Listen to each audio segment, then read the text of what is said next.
What's up? What's up? What's up?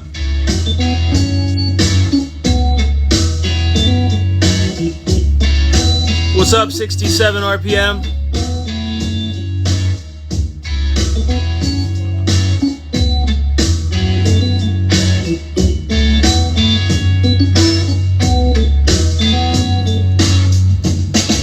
What up? What up? Jeff Benji in the building.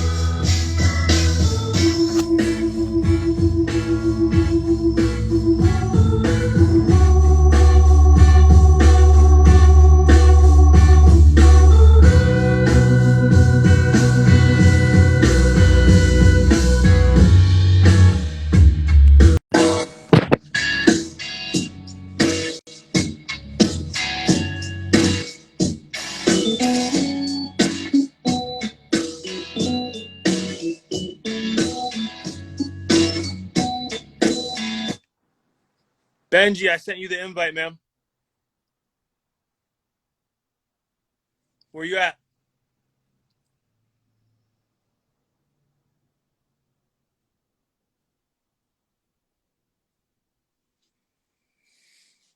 Give it a couple more ticks, folks. Got folks joining.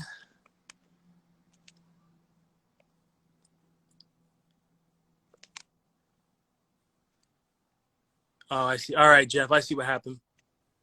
I got you, fam. Got multiple aliases.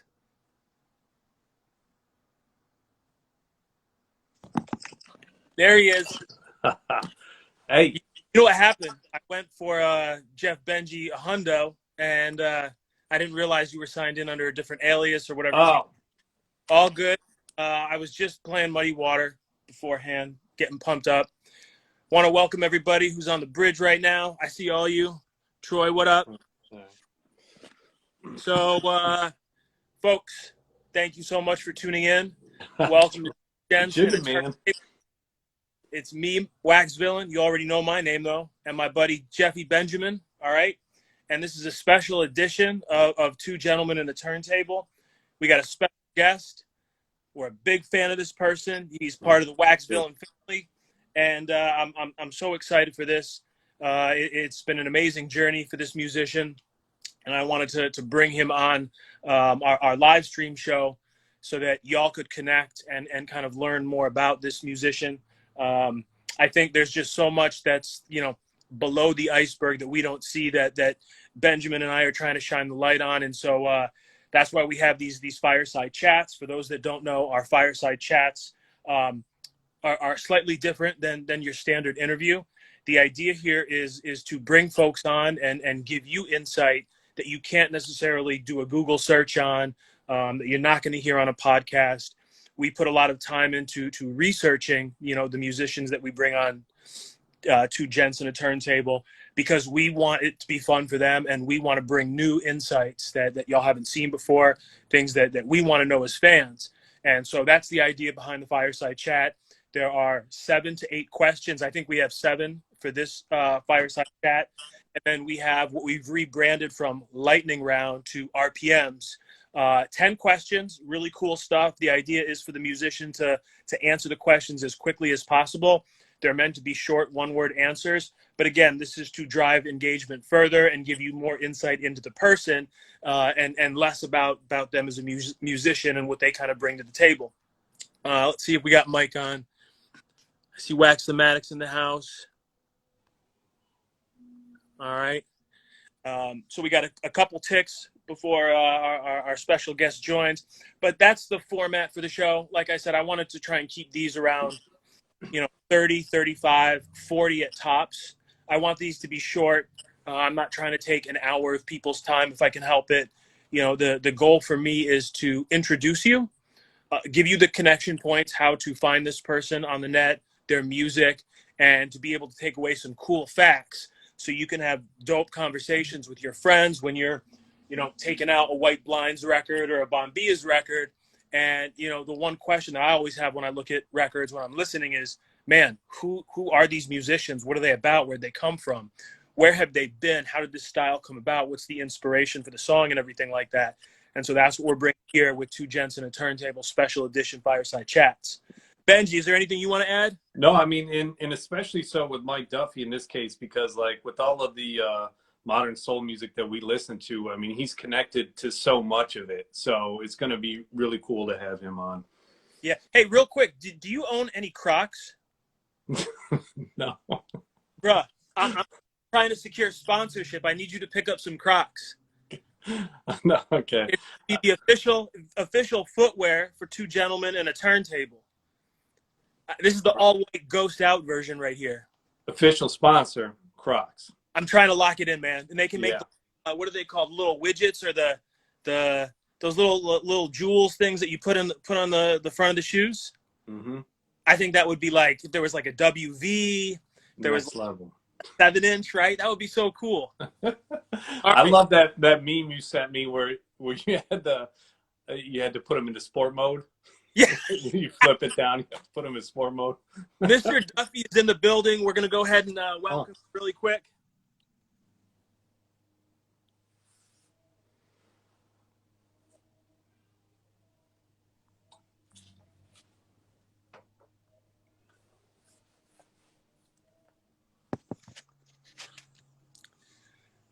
Should be joining us shortly. There he is. Michael Duffy, how are you, sir? I'm good. How are you guys? We're Hey, fantastic. man. Good. Super stoked to have you. Folks, welcome to Two Gents and a Turntable special edition with Mike Duffy. I just want to do a little introduction real quick. You know, what's crazy to me, Mike, about this whole thing is I remember going crazy after hearing the Bombia's record. And I saw that you had an account on Facebook. And when there's music that I absolutely love, I will make that stretch and reach out to the musician to ask about inspiration. And the cool thing for me was that you responded right away and you kept talking to me, which was really great. And so I want to thank you for that.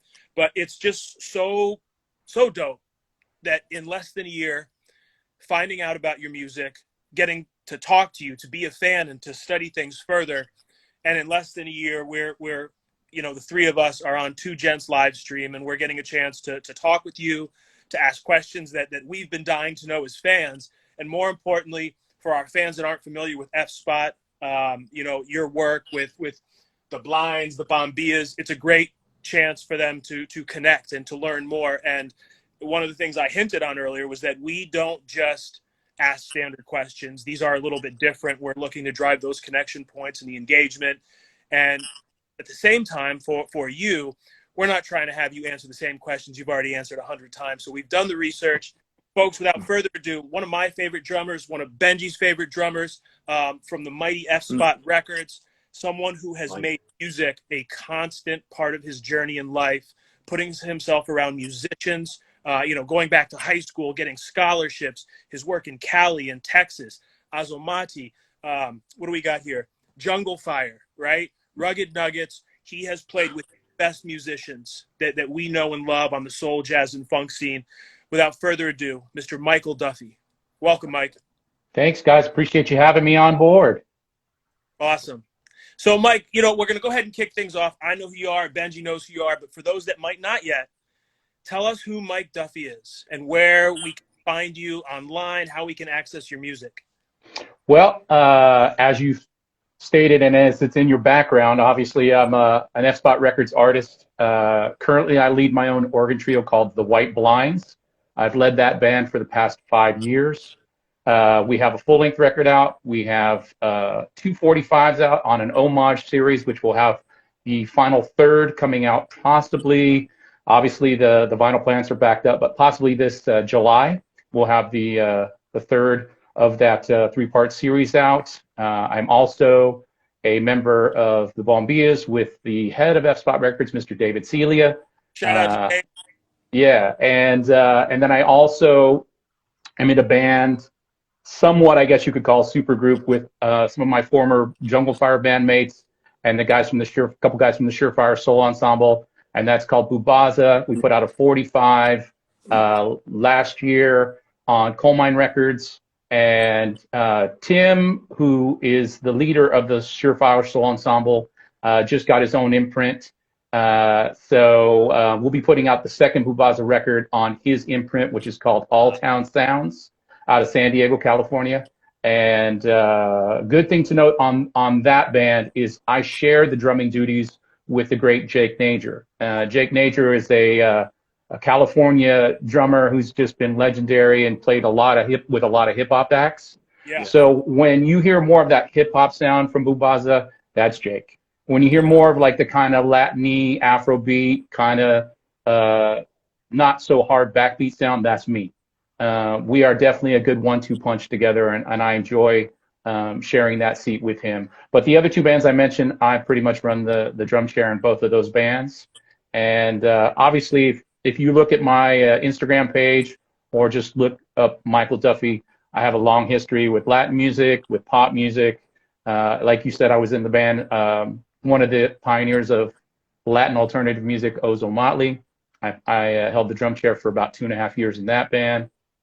I played in a lot of Latin acts throughout my years, especially being a white Irish kid from the San Fernando Valley. I ended up in a lot of interesting places in my life. So that, in a nutshell, is me. That's it. That's fantastic. Yeah. So actually, that kind of brings us into our next question. So after years of being successful freelance drummer and some of the Latin groups that you'd mentioned, and also I believe you played with Donovan Frankenreiter for a period there too, which is super cool. What made you decide to start your own project? You know, I mean, I've been a freelance musician since I was 17 years old. I played pretty much the gamut from, being a youngster in Southern California playing punk rock music and ska music to getting heavily into Afro-Cuban music and Afro-Brazilian music and actually going to Brazil and studying. I wish I could have got to Cuba, but it was hard to travel when that was happening in my life.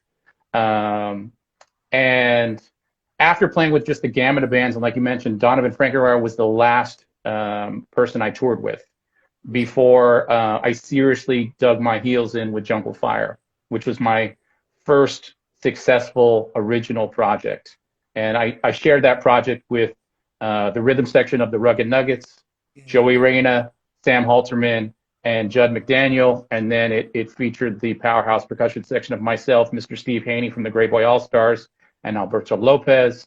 We also had Patrick Bailey, who plays with the band Rye and was with a ton of other, probably one of the best unknown guitarists in Los Angeles.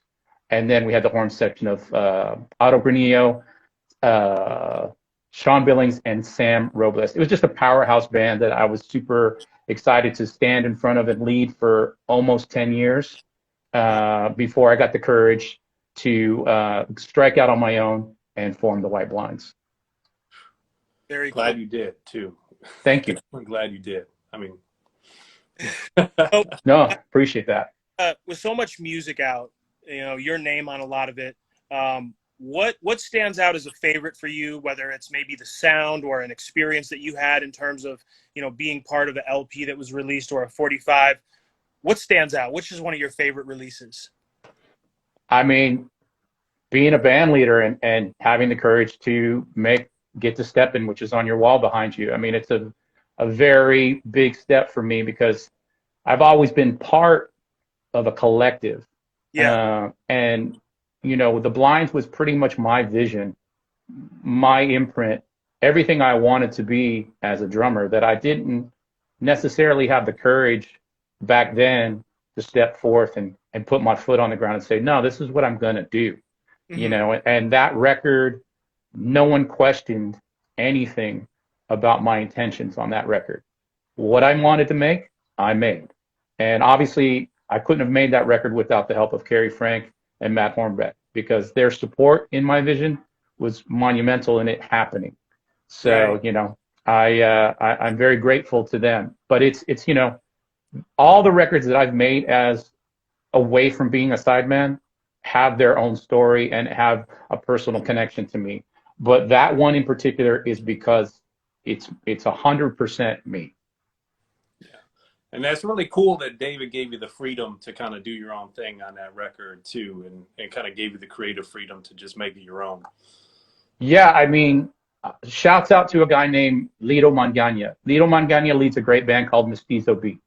And if it wasn't for Lido, I would have never met David Celia. because at the time that I had all the demos sorted for Get To Steppin, I was trying to actually get it on Coal Mine Records. Mm-hmm. And simultaneously at that same time, I think he had signed Delvon Lamar. Yeah. And so things weren't really, I wasn't getting a response. And I was getting antsy because I really wanted to put this record out. And, you know, David Celia, God bless him, man, he really came and he took everything that I had and didn't question it once. Actually, I told this to Don. Yeah. He never listened to the demos. He never listened to any of the music for Get To Steppin' until we were sitting in the studio. And mind you, we sat in the studio with no headphones on, no click track, straight to tape, all three of us in the room. So he was hearing it as it was happening. Wow. It was amazing. It was amazing that he put that trust in me, and I'm forever grateful for that opportunity. Just a quick follow-up question. So after seeing how everything kind of comes out, the sound, you know, you're feeling the greatness from it, what did that do for your confidence in terms of planning, like, what's next, right? Can you talk to us about that? Yeah, because it was a huge boost because, you know, I had left a band that I was front and center in for almost 10 years, and that's Jungle Fire. You know, that was my identity. As one of your listeners is down there saying, Duff Shiki lives. I mean, that was who I was for a long time. And to let that go. And, you know, because everybody saw me as a percussionist. Everybody saw me as a timbalero. And I'm proud of that, especially being a white kid from the San Fernando Valley, learning Cuban music and Brazilian music and being able to put it on a stage and be extremely proud of that accomplishment. To leave it and say, hey guys, I'm going to leave the band, and then I'm going to turn around and play drums and put myself front and center and completely put myself out there, because in a trio, you're so vulnerable, right? Because Sure. there's no one else to hold me up. I was in a band, most of the bands with 10 people. So to be in a trio with two guys who were amazing musicians and at that time much better musicians than me, you know, I wasn't the drummer I am now, because again, I was putting myself in the deep end. And so, you know, it once I completed Get To Steppin', I had a really good launching point for my confidence to go right back in the studio 3 months later and record this homage series. Yeah. And you can hear the difference in my playing, and you'll hear most of the difference on this third 45, because I'm taking on one of my heroes, the great Idris Muhammad, and his version of a cover tune called Fire Eater by Rusty Bryant. Now, he plays an amazing drum solo that I could never recreate, no matter how badass I think I am. But I put myself out there. You know, the great David Bowie gives you a quote on one of his great interviews about stepping out into the water right below your nose. And when you're right below your nose and you can barely breathe, you know you're in the right place artistically. And that's what I felt with that tune. Like I was putting myself right in the deep end to push myself to the next level. And I think everyone's really going to hear, when they hear that, they're going to hear my growth of where I came as a drummer. Awesome. You know, for folks that don't know, I just I'm not a musician, but I started a new role at the very beginning of the pandemic after being in a job for like 9+ years. And I say that to say this. Kudos to Mike for stepping out, being brave, and having the confidence there to take that step and walk away and not really look back, because I imagine that was probably a situation where, you know, once the concrete is dried, it's like there's no turning back on this. And I absolutely love that quote. I think that's fantastic. You know, thank you for sharing that with us, because that's a bit of vulnerability right there to open up about that. And to come out on top like you did is something else. One other teaching point for those that don't know, please look up Idris Muhammad, legendary drummer. Definitely do your homework on that. That will really be a cool connection point for you to listen to Idris, hear his story, read about him, and then kind of take it back and listen to Mike and the music that he's made. Because one thing that I've noticed in the drumming patterns is that he's a student of the game. No matter how good he is, he's a student, and you can hear those elements in his work, and that's just a tribute to his greatness. That's why I say he's one of my favorite drummers, because of the attention to detail, the skill set that you hear when you listen to Mike, and the evolution of it is something to hear, and it's special. So I'll go ahead and turn it over to Benji. I've been hogging the mic for a minute. But Nah, you're good, man. You're good. You know, one thing's probably more out of curiosity than anything, but like being in an instrumental band, organ trio as you are, how do you guys come up with song names? I did just come out of me. I've come up with every song name for all the songs. You know, for instance, from the 45 that Don really loves called Muddy Water. That was a realization of what an organ trio would sound like if they were in Muscle Shoals, in my opinion. That's the vision. I'm you know, a lot of times in a fantasy place in my own head, you know. So if I was in Muscle Shoals, Alabama, you know, the river runs through the city, it would be Muddy Water. So that just came to me. Another tune Don and I have spoke about is Walk Through Echo Park. Now that's a very personal tune for me because I've born and raised in Los Angeles, and Echo Park is, you know, a legendary park. It was the Beverly Hills before there was Beverly Hills. And the street that runs by it, you run all the way from the hills of Glendale, California. And I know you don't know this area, but if you're from Los Angeles, you do. The 2 freeway drops you on to Glendale Boulevard, and you kind of go under Sunset Boulevard, and then you kind of end up in Echo Park. And then when you go under the 101 freeway, you end up in Filipino Town. So when you listen to that tune, my vision for that tune was what it would be like to go down that street and all the different things that you see. And when it opens up and it gets really kind of sweet and majestic, that's when you're walking through the park and the waterfalls and people doing the paddle boats, you know. And then there's a tune like Chico, which I penned for my good friend Marcos Garcia, who's better known as Chico Man, because when I got to play with him in my time when he first moved to LA, you know, he opened up to me and he gave me some things in Afrobeat that I didn't really have a clue to a tune like Hip Hugger. Honestly, that tune to me reminds me of my mother, you know, in the 70s walking around in Hip Hugger jeans, you know what I mean? And just the sway of that funky time. My mom was a pretty funky lady back in the days, you know. That's what I do remember as a kid. And or, you know, a tune like The Doc, that is a very personal tune. That's a tune that we Carrie penned for Dr. Lonnie Smith. So, you know, who was one of the last living giants of the organ. So, yeah, I mean, they all have a story, and it pretty much comes out of my brain, you know, and it hits me, you know. Clapback, for instance, on the first 45. We do a thing to Sly and the Family Stone and Charles Erlin on the A side would sing a simple song. And I thought, well, let's clap back and give them something Oakland, but for us. What we would sound. I mean, we're not from Oakland. You know what I mean? Like, Carrie's from Florida, Matt's from West Virginia, I'm from LA. You know what I mean? We don't have any business repping Oakland, but we love the music, and it's us clapping back on what we think Oakland would be, you know? That's hard. That's awesome, man. Yeah, no, a walk through Echo Park so much, and to hear kind of like your vision for the song. I mean, and now knowing, because I mean, there is just such the build up in that song on the organ where it gets real intense and then it dies down. That's just a really powerful song. I love it. So note for your fan base on that walk through Echo Park, like right before it gets to the drum breaks, there's just like he's like scattering across the keys, and it's basically him interpreting rats running under the Sunset Bridge.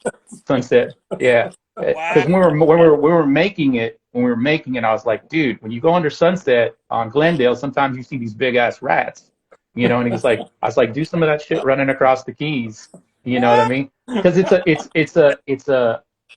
it's my interpretation of driving that drive, and I hope that your listeners, if they come through LA, take the 2 freeway, it dumps you out right there.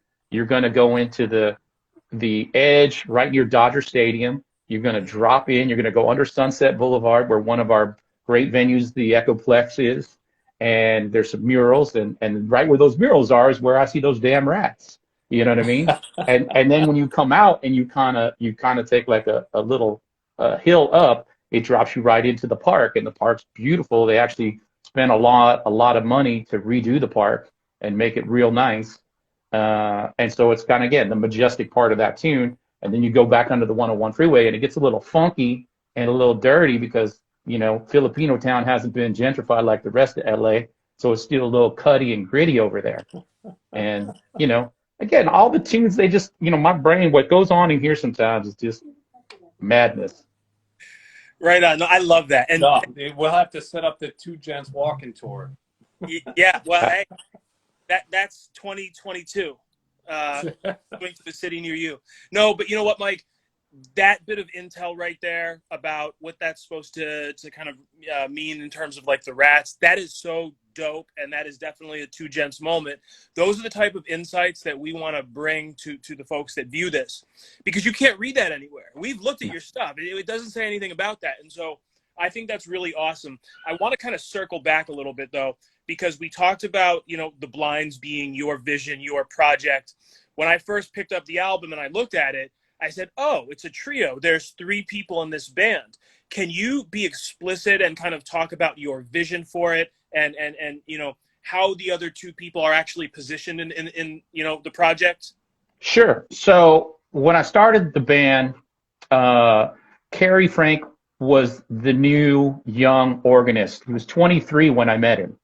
And he had a steady gig playing at this place in Hollywood called Sassafras with another organ trio called the Rump Roller Organ Trio, which features a good friend of mine, James Aker, great guitarist. And I had started going, and I was still touring with Donovan Frankenreiter at the time, and I knew I wanted to do an organ trio, and I knew that, you know, I was going to have to position myself there. And Kerry was super hungry, and I could see it. And the more that I went, the more I saw less of his jazz playing and more of his funk playing. And I knew that I wanted more of that. He's an amazing jazz musician, like top notch, you know. And I hope more of you will look into his music because he's a great pianist. He's got his own thing. He puts out his own records. He's phenomenal. And so I convinced him, you know, hey, to join me. You know, I said, hey, here's 40 covers that I curated so we can get the language together of what I want to do. Over that time, we posted up in a Cuban restaurant over in Burbank, California called Mambo's Cafe. And Ralph, the owner, it's a family-run Cuban restaurant in an old Exxon garage. Wow. It's a super funky spot. And Ralph was a big fan of everything that I'd done. And I told him I was doing an organ trio. I said, I'll give you a Wednesday monthly. Every Wednesday, once a month, I'll give you the night. And so he let me set up there and we played. And I kind of ran through a couple guitarists. Patrick Bailey from Jungle Fire started out with me. And then I found Matt. And I found Matt through James Aker. James Aker knew him, who was the guy in the Rump Roller Organ Trio. And he said, hey, you should call Matt. He went to the state college. He went to North Texas. I found Matt. We played one time, and I knew he was the dude. I just knew he was the dude. And so we started getting together in my studio space. I started basically just kind of spitting out ideas of what I wanted. And, you know, initially when the Blinds formed, it formed as a band, but with my pretty hard vision. I can be a little bit difficult at times when I know what I want. But I think that's any band leader and that's any guy that's got a vision. Sure. And I think over the time, those guys, I was coming out of being a sideman. I was kind of more invested in building my own thing. And those 2 dudes are young. And they really haven't seen as much of the world as I had. So they were getting restless as we were going down the street. And Kerry ended up getting the gig with Tedeschi Trucks. He actually was in a very interesting situation. Wow. He got offered 2 gigs simultaneously, Social Distortion and Tedeschi Trucks. And I remember him sitting at my studio asking me what I should do. And I said, at this point in your career, you could play that. You have so much talent in 2 fingers, you could do that, you know, Social Distortion gig. But the Tedeschi Trucks thing, I think would challenge you a little bit more. I think you would have you're 23. I think you should go do that. So he went and did that. Wow. And I think when he got a taste of that, he wanted to get more of a taste of that. And it's funny now, before the pandemic, he was playing with Social Distortion before the pandemic. Sure. He got into having blue hair, and he went for it. He was going for it, and I backed it. I backed it 100%. And the same thing with Matt. Matt was kind of, you know, he was just wanting to get out there and do more things. So them being part of a band was difficult for them. It was hard. You know, being in a band is like a very complicated relationship. And so I said, you know, hey guys, why don't I just use you for the recordings? Mm, You know, why don't I just use you for the recordings? I'll just go out as a solo artist and I'll just pick up guys. And I did that. Once that kind of happened, I started doing that. I started working to test my own skills as a band leader and build my own confidence as a band leader by just playing with complete strangers mm, and guys that maybe I got a referral from and just going out there and kind of falling on my face a little bit, to be honest. You know what I mean? Let's just say this. It's an instrumental band, so you can't fall too flat. As long as the beat's there, you yeah. can pick everybody up. But it was really good for me in those times to do that and get to a point where I remember specifically we opened for the Surefire Soul Ensemble in San Diego, and I played with two guys that I didn't even rehearse with. I just gave them the music because we didn't have a chance to rehearse. Sure. And luckily I had my brother Steve Haney from Jungle Fire to sit in on congas to give me some more support because he's one of my best friends and he's always there when I need him, always there. And so he was there on the congas, giving me 150,000%. And I was on the drums, and we did a great job, man. We played great. I remember, the organ player didn't totally have it all together, so he was reading charts, which I wasn't a fan of, but it's already in the moment. But Right. as a band leader, it was really good for me to kind of direct him. And I remember afterwards, I sold like about 10 records that night. And I remember everyone was like, man, you guys are great. Now they're looking at the back of the album cover, and the dudes on the stage do not look anything like the dudes on the back of the album cover. But they're still saying, man, you guys are killing it. And so for me, that was a big confidence booster Right. to go forward and to know that I could lead a band and I could write another record, which I've just completed, writing the second record with myself and writing partners. So my two writing partners on this next record are David Celia and Matt Hornbeck. Mm, But I come with pretty much at least about 50% of the ideas together, and then I'll work with them and do it. And I think it's good for me to have a partnership in writing, just to give me another voice to bounce off of. And so so it's really good. And then we hit the studio in June to start recording a new record, and Carrie and Matt will be on that record. wow. That's awesome. Real quick, folks, if you haven't tried to look up video to see Carrie, to see Matt, please do that, because it's one thing to hear Carrie. It's another thing, when Mike's talking about him, but to really watch the video and see him, play, that takes things to a whole new level. So definitely check those folks out. And I wanted to just kind of shine the light and make sure that everyone knew that this is Mike's thing, right? And he bringing those folks on, to play. They're not in the group. So, even more kudos, more recognition when you look at this to know what was behind everything, right? Go ahead, Benji. All right. So one of the things I wanted to ask you about, because I'm by no means an expert in soul jazz, but I've been getting more and more into it. And I heard you describe soul jazz as the bastard child of jazz. And I was just wondering why that was. Well, I mean, this is coming out of, bebop, right? And so, bebop and jazz musicians in general can be a little elitist. You know what I mean?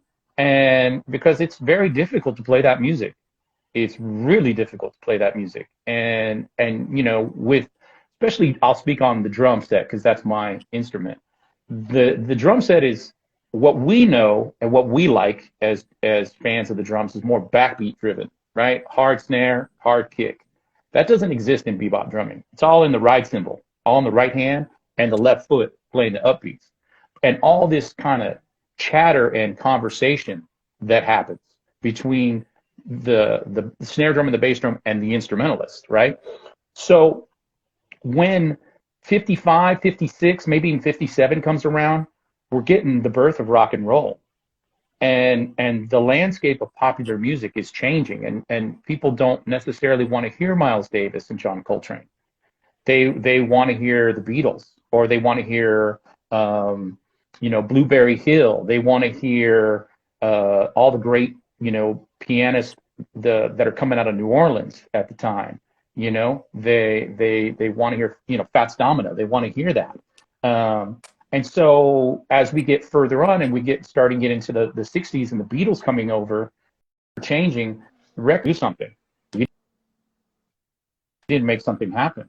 And I think the jazz musicians just responded because they were the most talented musicians, and they basically um, took their instruments and just kind of simplified some things, and drummers started playing more backbeats. Mhm. Um, Drummers like Idris Muhammad, who Yeah. was a great jazz drummer, he brought all these things from New Orleans at the time that weren't really popular to New York City, you Hmm. know, because a lot of this music really came out of New York City. Um, and when he showed up into New York, I mean, he just brought a whole bag of stuff that New York had never heard, and that's why he's on so many of those records, especially like the CTI stuff, Hmm. the uh, um, the Blue Note stuff, obviously the Kudu Yeah. label, all these kind of like offshoot labels, and then also too, you're seeing the development of Black America, right? And Right. most of the stuff that's happening in Black America is rolling through the energy of soul music, right? So all this is kind of happening simultaneously, and the musicians are responding, and they just start to play more funkier things. The reason why I say the Bastard Child is just because everything that's not purely bebop is going to be considered a bastardization, right? It's just like the same thing if we're talking about hip hop and all the different ways of that. The things That's that we all know, rock and roll, like there's, if we really look at rock and roll, like the roots of rock and roll, like they aren't what they are now. You know what I mean? Right. Well, that's, I mean, I thought the first thing that came to mind when you started talking about how bebop and the jazz musicians at the time were sort of elitist on it, was how like some of the, the people who are still holding on to the golden era of hip hop, who are, just disgusted by the mumble rap and the things that today going on right now. So, It's exactly the same thing. It's exactly the same argument. You know what I mean? Trust me, I have gotten in plenty of arguments with jazz musicians that don't like it when I call my shit soul jazz. And to me, the jazz part of my ensemble is what's happening in the organ and what's happening in the guitar.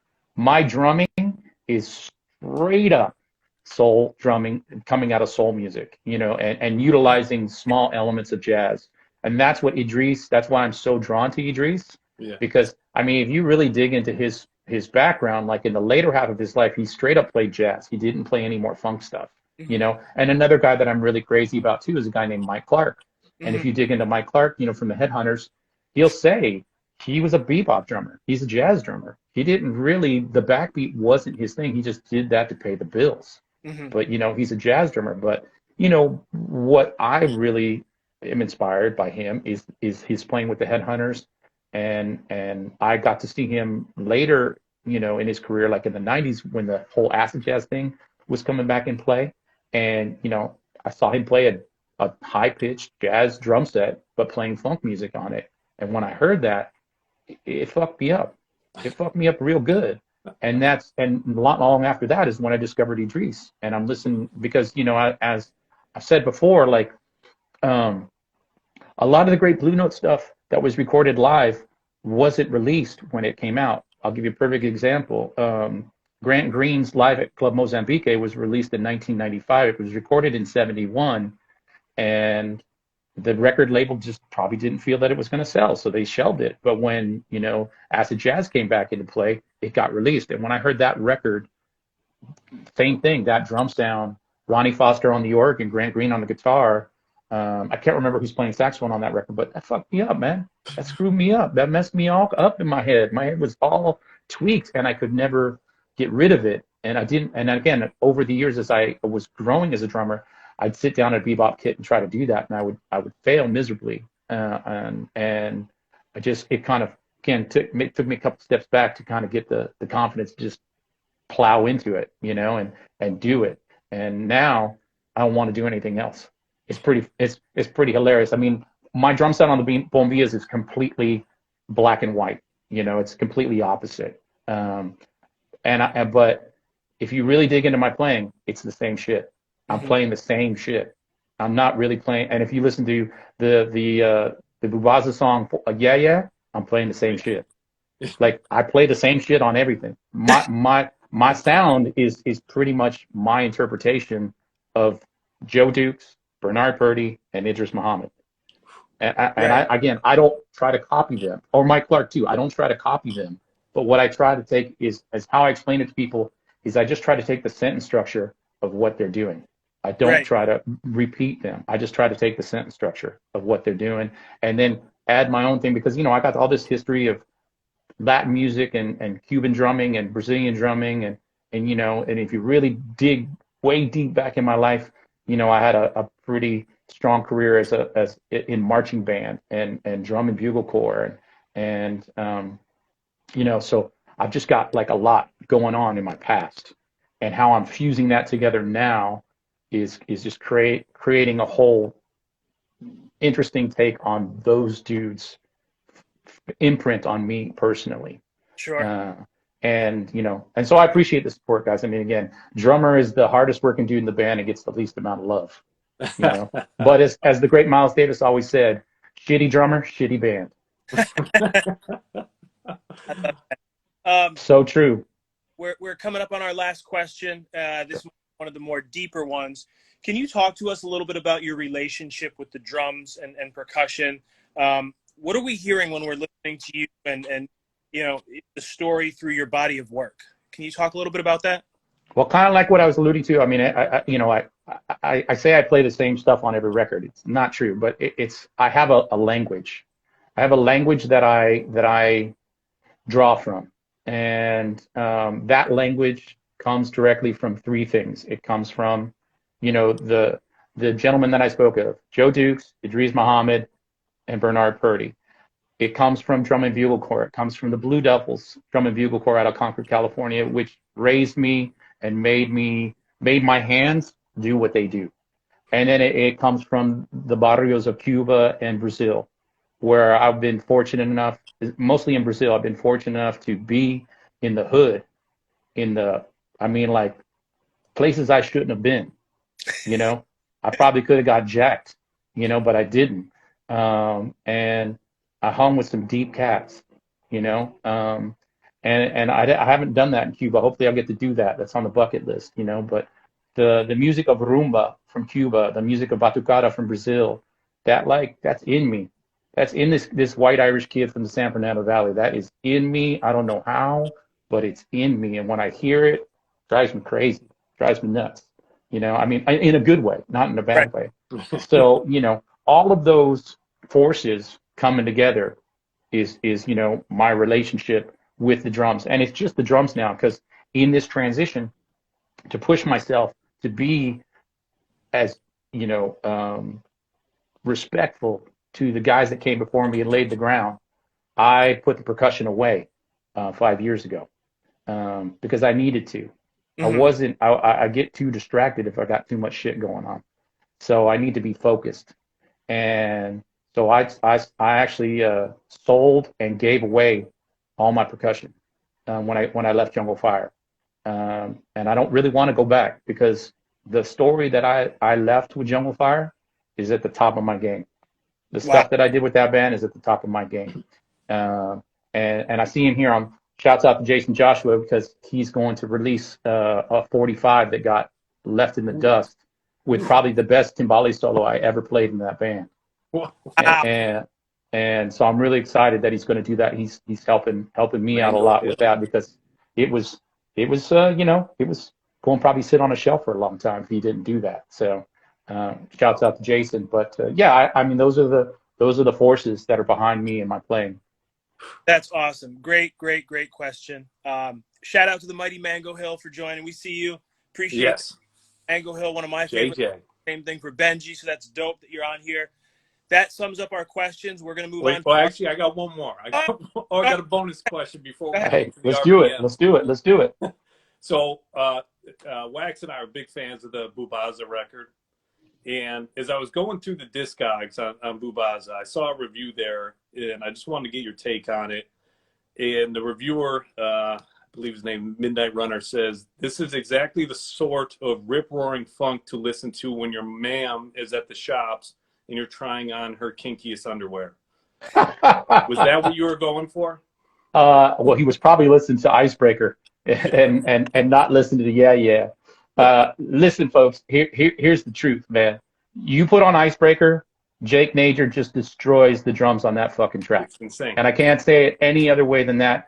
And if you don't know Jake, you've got to know Jake. So Jake is the fire and I'm the ice. You know what I mean? Like, again, I take nothing away from my own playing. I know what I bring to the table in that ensemble.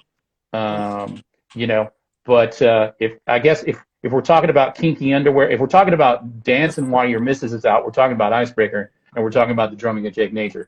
If we may be talking about kinky underwear, he might be referring to just the abstract of nature of the drum beat that I'm playing on. Yeah, yeah. So who knows? I don't know. Shouts out to him. Get your freak on. I'm all about it. All right, all right. Moving on to the lightning round, RPMs.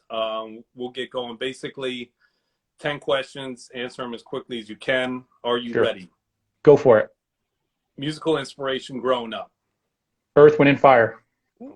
What are you listening to right now? Freddie McGregor, Big Ship. Last record you bought? I just bought the new WRD organ trio featuring Robert Walter, Eddie Roberts, and Adam Deitch. Favorite album of all time? I hate you for that question. I would say that it's changed through the decades, but one that's been constant lately is Live Donny Hathaway. Great pick. Do you prefer 45s or LPs? 45s for the ass, LPs for the brain. Black vinyl or colored vinyl? Colored vinyl all day long. Yeah. Yes. How many records do you have in your collection? Probably less than 100. Wow. Okay. I sold a lot of my collection because I just kind of narrowed it down to what I really liked. Smart man. Favorite dessert? Key lime pie. Ooh, nice. Favorite drink? Michelada. Okay. Okay. Spent a lot of time in Mexico. Okay. I don't know what that is. It sounds good. That's beer with like clamato tomato juice in it and chili lined rim. Really? Okay. Yeah, I've seen that. So last one here. Favorite quote?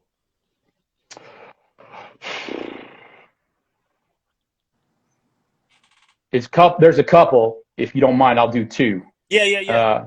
I would say one is sweat equity is the most valuable equity, and then from my father, getting old is not for sissies. I love that. That's good. I absolutely love it. So listen, Mike, with key lime being your favorite pie, if you like bubble water, carbonated water, let's add key lime, and let me tell you, it tastes great. I love it. I'm crazy about the LaCroix coconut water. That's the coconut flavor. That's my favorite. I That's love my favorite. That's what my daughter calls it, so I call it bubble water. But once you said that, I had to tell you because I'm like, man, it's like pie in a can almost, kind of. Well, hey, this was really awesome. I know I learned a lot. I think those that tuned in learned a lot. We pretty much had about 10 almost the entire show. Folks, F-Spot Records, Mike Duffy, White Blinds, right? That's the album that we've been talking about. Also, Bombia's right here. Awesome record. This is how I got introduced, and it's just been great ever since. And we also have the 45s. I showed you my absolute favorite. I think this is the hardest track on F-Spot Records right here. Muddy Water. We got this bad boy right here. Last but not least, Blinded. And this is White Wax, so we got to reveal it. It's that cocaine white. Hey, and for all you DJ heads out there, Blinded has a dope drum break on it. Hella dope drum break. Like open drum break. So if you want to sample my drums, do it. I'd appreciate you. Lots of gems on the Blinds album too. I absolutely love this record. It's awesome. I think there's something for everyone on here, but like you said, the DJs, the folks that love those breaks, lots of cool little jams on here and things to pick up. Awesome stuff. Mike, thank you so much for coming by 2GENTs and a Turntable. We are just thrilled to have you. I hope that we can do it again. I know you and I are going to continue to do work together, but thank you so much for tuning in. We appreciate everything. Benji, I'll let you close out and say some last words to Mike. No, Mike, this was awesome, man. Really appreciate you coming by and sharing some of that knowledge with us, some cool stories and whatnot. So no, much appreciated, and best of luck in the future. Can't wait to see what's coming next. Well, thank you guys. Hey, and make sure you go over to F-Spot Records, dropping the new crispy white tees with the, it's crispy. Nice. It's crispy. That's nice. Come, That's come, clean. come, coming this Friday. Coming this Friday. Dave just dropped a whole new bunch of merch, That's fun. and be on the lookout for the third part of the homage series, which is going to have Rusty Bryant's Fire Eater on the A side with the drum break, and on the B side, a tune called Shimmy Sham, which again all the DJs are going to love. It's a double A sider in my personal opinion, but I'm biased. So anyhow, guys, thank you so much for having me. Right now. All right. I'll coach. Thank. Real quick, some cool stuff's going on in the chats. Mike, we got someone who's going to pick up the album, and Nice. I think someone said they tuned in late. This is going to be available to stream afterwards. You can go to the Wax Villain account page, and I'll have it uploaded there so that you can watch from start to finish. But this was fantastic because exactly the reason that we do this, Mike, we've got people saying that they've learned something today, and that Awesome. makes my heart warm because that's why we do this. We want to make the most of your time. We want to have, connection points for our friends. I don't like to use the word followers. I think it's just a little impersonal. So those that view, those that are rocking with Wax Villain, Jeff Benji, Mike Duffy, you're our friends. And I'm glad that we were able to deliver some quality content today for you to hear, for you to connect to Mike. Bolo for what's coming next from him. Bolo, F Spot Records. New merch coming. The shirt looks great. I'm excited about it. Might have to add that to the collection. Crispy white, crispy white. Mike, thank you. Thank you, guys. Appreciate Thank you you, so Mike. much. Yeah, we'll see you. Appreciate All it. right. All right, guys. Take care. Awesome stuff. I've learned Yeah. on that one, man. Really good stuff. And I really liked how, the insights into how he connected with Carrie, I thought was important. Same thing for Matt as well, because I just thought this was a group record, and to know that one person was getting their Quincy Jones on in terms of direction of it is a really Visionary. special thing. Black vinyl, right? High quality, premium feel to this. Really like it. Highly recommend the record to anyone. But thanks everyone for tuning in. Again, if you want to share it, we'd greatly appreciate that. And if you don't do it for us, do it for Mike, do it for F Spot Records. That's going to be available on the Wax Villain page afterwards. I know Benji will share it as well. Thanks so much for tuning in. I think next up, what's on deck? Too much. Too much. It's schedule. I will try and get some announcements out, but we've got more to come. This train is not stopping. A lot of momentum right now, a lot of good stuff, and we're going to do the same format, moving forward. That's actually been our format, when we started. I think it was Maria Sanchez, The Intuitions, FOS Day was our first one, and we tried it there. It worked, so we did it with Mike Noriega and Bad Vic from Los Yesterdays. Same thing with Napoleon Demps. We're just going to continue to find the musicians that we love and bring them on this platform to have fireside chats so that you can establish more connection points, learn more about them. Because like I'm always saying, this right here is the tip of the iceberg. And we want to redirect the sun to shine the light on what went on beneath the surface. The influences, the stories, the connection points, and everything like that. That's what we're bringing to the table. So that's all I got for today. Wax Villain, Seattle, Washington. My co-host, Jeff Benji. I'm good, man. You got anything you want to drop? No, that's it, man. You said it all. All right, man. Appreciate everybody. Thank you.